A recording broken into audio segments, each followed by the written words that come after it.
Movie की शुरुआत होती है एक मॉस्को शहर को दिखाते हुई और हम यहीं पर एक लड़के को देखते हैं जिसका नाम ओलेग है और यह अपनी नई दोस्त से बताता है कि मेरे पास बहुत ही ज्यादा पैसा है और मैं एक बहुत ही बड़ा अमीर आदमी हूँ। यह सब सुनकर इसकी दोस्त इससे इम्प्रेस हो गई थी। इसके बाद हमें एक हवाई जहाज को दिखाया जाता है और तभी अचानक से इस हवाई जहाज की पावर चली जाती है जिसकी वजह से यह हवाई जहाज सीधे जमीन पर आकर गिरती है और तभी हमें पता चलता है कि पूरी दुनिया में इसी तरीके से लाइट जा रही है और बस कुछ ही ऐसे शहर होते हैं जहां पर लाइट अभी भी थी, जिसमें से एक मॉस्को शहर भी था। और यहाँ के टीवी से इन लोगों को पता चलता है कि हमारे मॉस्को शहर का कनेक्शन बाहरी स्टेट से टूट चुका है और अब जिस जगह पर लाइट नहीं थी उस जगह को ब्लैक आउट एरिया कहा गया और जिस जगह पर लाइट है उस जगह को लाइट एरिया कहा जाने लगा। इसके बाद हमें दिखाया जाता है मॉस्को के गवर्नमेंट की तरफ से कुछ ड्रोन को ब्लैक एरिया की ओर भेजा जाता है, लेकिन यह ड्रोन उस एरिया में जाते ही अचानक से खराब हो जाते हैं और इसके बाद उस एरिया में कुछ आर्मी को भी भेजा जाता है और यह आर्मी के लोग देखते हैं कि उस एरिया में जितने भी लोग होते हैं वे सभी अब मारे जा चुके थे।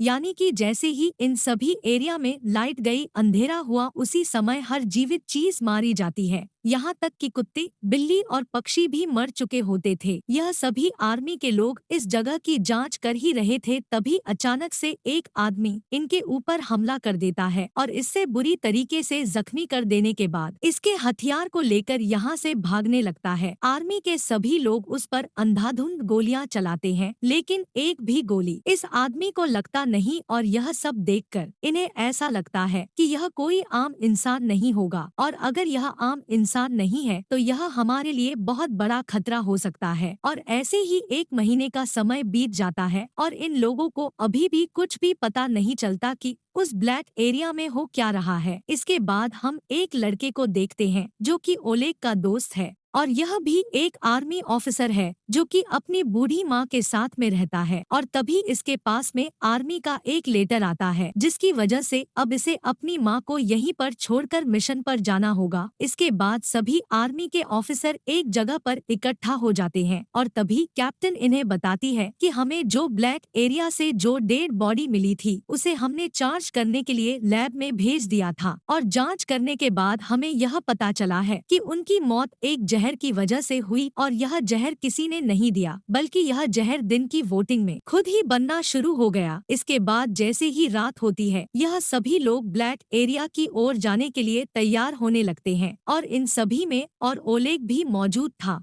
ओलेग देखता है कि उसकी नई दोस्त है जिसके साथ में उसकी शादी होने वाली थी, वह भी इनके साथ में जा रही है। इसके बाद इनकी कैप्टन इन सभी को सावधान करती है क्योंकि इनकी और बहुत ही बड़ी मात्रा में जानवर तेजी से आ रहे थे और तभी वहां पर आ जाते हैं बहुत ही सारे जानवर। यह सभी लोग इन सभी जानवरों को रोकने की बहुत ही ज्यादा कोशिश करते हैं। इसके बाद सुबह हो जाती है तो हम देखते हैं कि काफी सारे आर्मी के लोग जख्मी हो चुके थे और इन लोगों को यह भी पता चलता है कि यह सारे जानवर बस जंगली भालू थे, लेकिन इन्हें यह समझ में नहीं आता कि भालू ने झुंड बनाकर हमला क्यों किया, क्योंकि भालू एक साथ मिलकर हमला नहीं करते हैं। इसके बाद हम शहर के एक हॉस्पिटल को देखते हैं जहां पर एक आदमी बेड पर लेटा था और जब से इस पूरी दुनिया में अचानक से लाइट चली गई थी तभी से इसके साथ में कुछ अजीबोगरीब चीजें दिखाई देने लगी है और उसी टाइम से इसके अंदर कुछ सुपर नेचुरल पावर भी आ गए थे।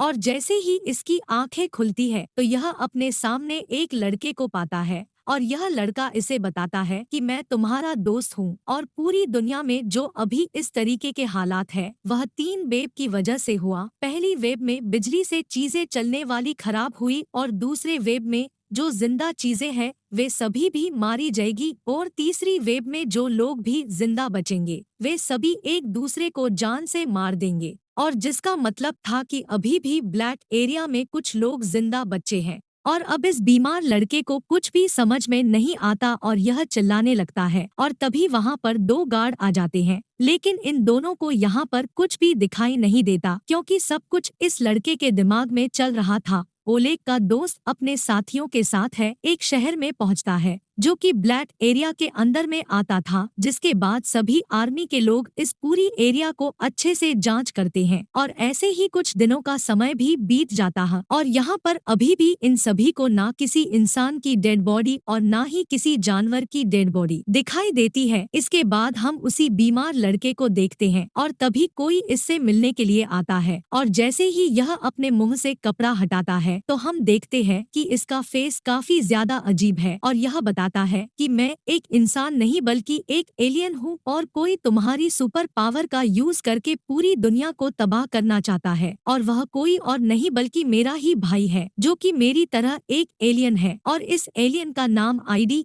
और तभी वहाँ पर कैप्टन आ जाती है और कैप्टन के सभी लोग इसके ऊपर गन करते हैं, लेकिन तभी आईडी अपनी बाबर का यूज करके कैप्टन के सभी आर्मी को अपने कंट्रोल कर लेता है और यह सभी सोल्जर कैप्टन के ऊपर गन पॉइंट कर देते हैं। आईडी कैप्टन को कहता है कि तुम्हारे इंसानों को बस मैं ही बचा सकता हूँ। यह सुनकर कैप्टन उसे अपने केबिन में लेकर जाती है। आईडी बताता है कि जैसे तू इंसान इस ग्रह पर रहते हो वैसे ही हम लोग अपने ग्रह पर रहते थे और हमारे अंदर एक खूबी है कि काफी साल गुजर जाने के बाद भी हम कभी भी बूढ़े नहीं हो सकते और जल्द ही हमारे ग्रह का सूरज तबाह होने वाला है और इसलिए हमने तुम्हारे प्लेनेट को चुना गया रहने के लिए और इसी वजह से मैं और मेरा भाई इस प्लेनेट पर आए ताकि हमारे जो साथी जो अभी इस प्लेनेट से दूर है उनके लिए रहने का स्थान बना सके और हमारी स्पेसशिप अगले 48 घंटों में इस प्लेनेट पर आ जाएगी। लेकिन इससे पहले मेरा भाई ब्लैक आउट एरिया में जो लोग जिंदा है उन सभी को वह कठपुतली बनाकर तुम्हारे ऊपर हमला कर सकता है और मैं ही तुम सभी को इस बड़े खतरे से बचा सकता हूँ। दूसरी और हम ओलेग को देखते हैं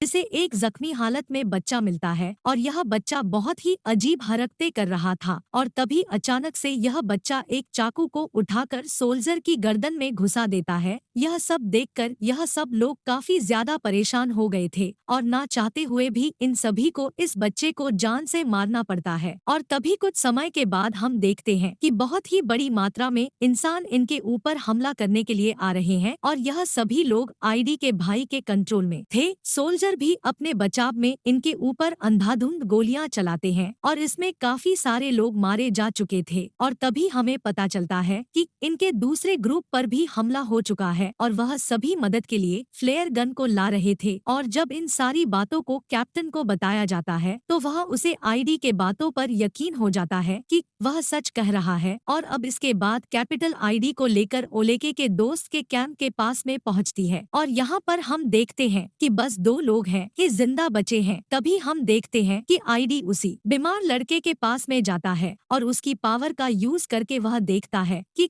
उसका भाई एक बहुत ही बड़ी बिल्डिंग के ऊपर में खड़ा है और वह वहीं से इन सब इंसानों को कंट्रोल कर रहा है। इसके बाद कैप्टन आईडी को लेकर जाने लगती है, लेकिन तभी वह बीमार लड़का आईडी के पास में आता है और उसे कहता है कि मुझे तुम्हारे भाई ने देख लिया है, इसलिए तुम मुझे भी अपने साथ में लेकर चलो। लेकिन आईडी कहता है कि तुम यहीं पर सुरक्षित हो और यह कहकर आईडी यहाँ से चला जाता है। इसके बाद हम आईडी के भाई को देखते हैं जिससे बीमार लड़के का लोकेशन पता चल जाता है और वह उसे मरवाने के लिए वह कुछ मिसाइल को उस बीमार लड़के की ओर भेज देता है और कैप्टन के आंखों के सामने ही उसका पूरा बेस तबाह हो जाता है। इसके बाद हम सुबह का सीन देखते हैं जहां कैप्टन उस एलियन के साथ ओलेग के पास में आ गई थी। ओलेग अपने दोस्तों को देखकर बहुत ही ज्यादा खुश हो जाता है और इसके बाद यह सभी उसी बिल्डिंग की ओर जाने लगते हैं जिस बिल्डिंग के ऊपर इस एलियन का भाई है। बिल्डिंग की ओर जाते समय इन सभी सोल्जर को बहुत ही सारे इंसानी कठपुतली का सामना करना पड़ता है जो कि एलियन के भाई के बस में थे।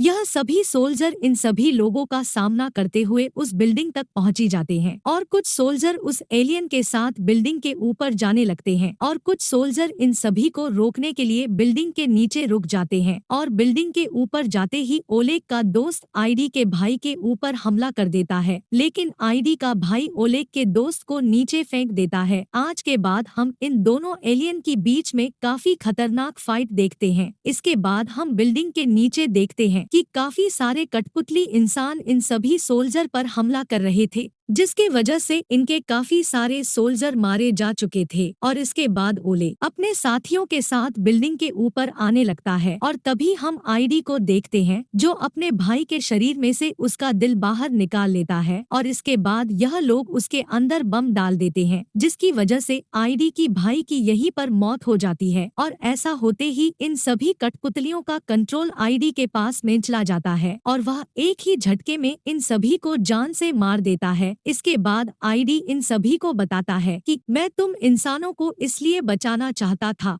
ताकि तुम लोग मुझे अपना भगवान माने, और इसीलिए मैंने ब्लैक आउट होने से भी नहीं रोका, क्योंकि जब तक इंसानों के अंदर डर पैदा ना हो तो मैं भगवान कैसे बन सकता हूँ। और इसकी बातों से हम समझ जाते हैं कि यह भी अच्छा एलियन नहीं है। और तभी एक सोल्जर इसके ऊपर हमला करने के लिए जाता है, लेकिन आईडी अपनी पावर का यूज करता है, जिसकी वजह से यह आईडी को न मारकर यह अपनी कैप्टन को चाकू मार देता है। यह सब देखकर ओलेग को बहुत ही ज्यादा गुस्सा आता है और वह उसे मारने के लिए उसकी ओर जाता है, लेकिन ओलेग का दोस्त उसे ऐसा करने के लिए मना कर रहा था। लेकिन ओलेग अपने दोस्त की बात को नहीं सुनता और वह एलियन को पकड़कर बिल्डिंग से नीचे कूद जाता है, जिसकी वजह से ओलेग के साथ साथ यह एलियन भी मारा जाता है। इसके बाद हम देखते हैं कि एक बहुत ही बड़ी सी स्पेसशिप इस एरिया में आ जाती है और जैसे ही इस स्पेसशिप का गेट खुलता है तो उसके अंदर से कोई भी बाहर नहीं आता। यह देखकर यह सभी लोग इसके अंदर चले जाते हैं तो यह देखते हैं यहाँ पर बहुत ही सारे एलियन के चैम्बर है और यह देखकर इन्हें बहुत ही ज्यादा गुस्सा आता है और यह इन सभी एरियल को जान से मारने के लिए इनके सप्लाई ऑक्सीजन पाइप को तोड़ देते हैं, जिसकी वजह से यह सारे एलियन मारे जाते हैं। लेकिन यह लोग एलियन के बच्चों को कुछ भी नहीं करते, जिसके बाद हम एलियन के बच्चों को देखते हैं जो देखने में बिल्कुल ठीक आईडी की जैसे दिखाई दे रहे थे और यह एलियन के बच्चे भी इन सभी को कुछ भी नहीं करते